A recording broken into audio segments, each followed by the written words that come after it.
To Halesworth we go now to round off the show. A cafe bar owner in Halesworth is convinced that paranormal activity is happening all over her premises. Kim Hart runs the BayTree bistro in the Thoroughfare in Halesworth. She was told of the building's haunted past when she took it on 2 years ago, but now she's appealing for others with similar experiences or any history of the former ancient house to come forward. Guy Campbell's been along and began by speaking to 20-year-old Caitlin, who's been experiencing some strange goings-on. It wasn't long after I first started working here. I was stood behind the bar, had 2 customers sat there, and the back kitchen door swung open as I'm shut.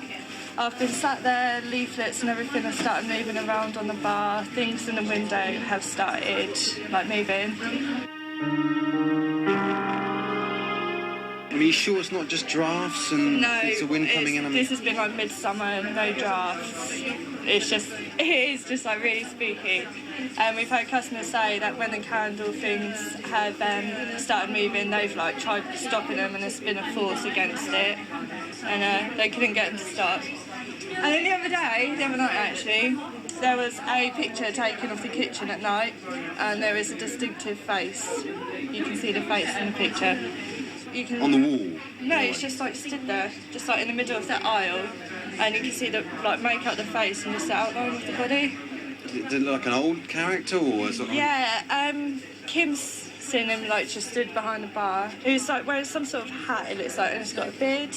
Yeah, loads of people have been talking about it, yeah. Been a lot of excitement about it. People telling me about their ghosts as well and what's happened to them here. You don't have to be here by yourself. There can be quite a few people about. We've had things fall off shelves, but they don't fall off. They actually shoot out and then drop.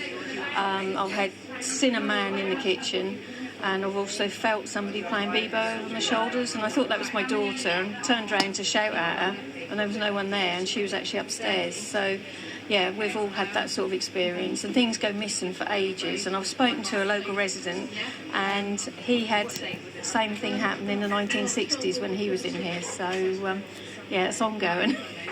It's interesting. So it's not just a sort of the drum-up publicity. I mean, there is genuine feelings that you have here, feeling a bit spooky. Yeah, definitely. Yeah, there's definitely something going on. And we had a paranormal investigator out the other day that contacted us, and they're doing some research into it all. And they're going to come back and photograph, and maybe we're going to have a bit of an evening of it, but we're going to have a private one first, because I just want to know who's here, what they're doing, and we want to work with the spirits rather than scare them away. They're not scary, they're just mischievous. So. Kim's daughter's dog got chucked down the stairs the other night as well. So, because they all came in here to see if they could find anything, because we've got some people interested. Yes, please. And the dog always goes running upstairs and just runs around. Just came flying down the stairs. Did you believe in it before you came here? You didn't? You weren't here?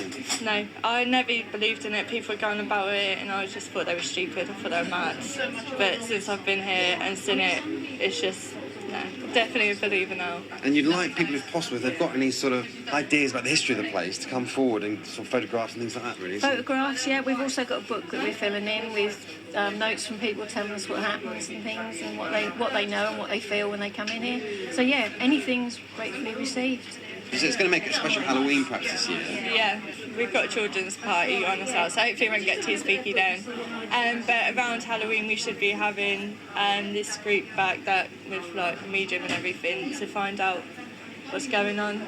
And then on Wednesday we've got a children's party between 4 and 6, which is specifically for children, just a Halloween party. It's going to be one haunted Halloween for sure. So we're just going upstairs now. I don't have. It used to be connected to the toy shop, and the toy shop has weird activities as well. They've had situations where things have been chucked off their shelves and everything. I mean, I have to say, I've been in a few Suffolk homes in my time with a few slanting floors, but this is definitely, I can sort of feel it. It's like being on a ship, isn't it, in a way? I'm sort of leaning towards one way. Yeah, no, it's all original. How would you feel if you were here by yourself then, maybe?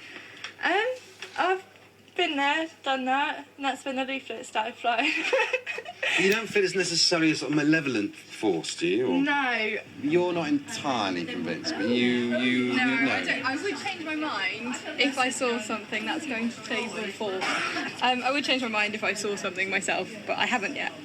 And I'm cynical. So I think it's a lot of light bouncing off things and people The odd draft here and there. working 5 hours solid and then being tired and seeing things. It's all very exciting though. But I think there's a lot of sort of old characters that you've got, sort of who owned it in the past. That's quite interesting. Sort of all the older owners and all that. And it used to be a gentleman's sort of outfitters as well, which is very interesting. And it's a beautiful building as well. So you've got the old history. So it's a good place for a ghost story.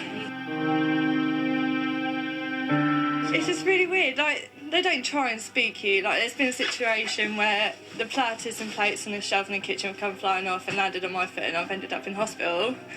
But other than that, they're quite calm and quite friendly. Fingers crossed. Staff at the BayTree Bistro in Halesworth, they want to hear similar stories of those who've been there before and are also looking for more information about the building, which is believed to be the second oldest in the town. If you can help, get in touch and we'll put you in touch. We are almost done for today. Now, Wendy's just emailed through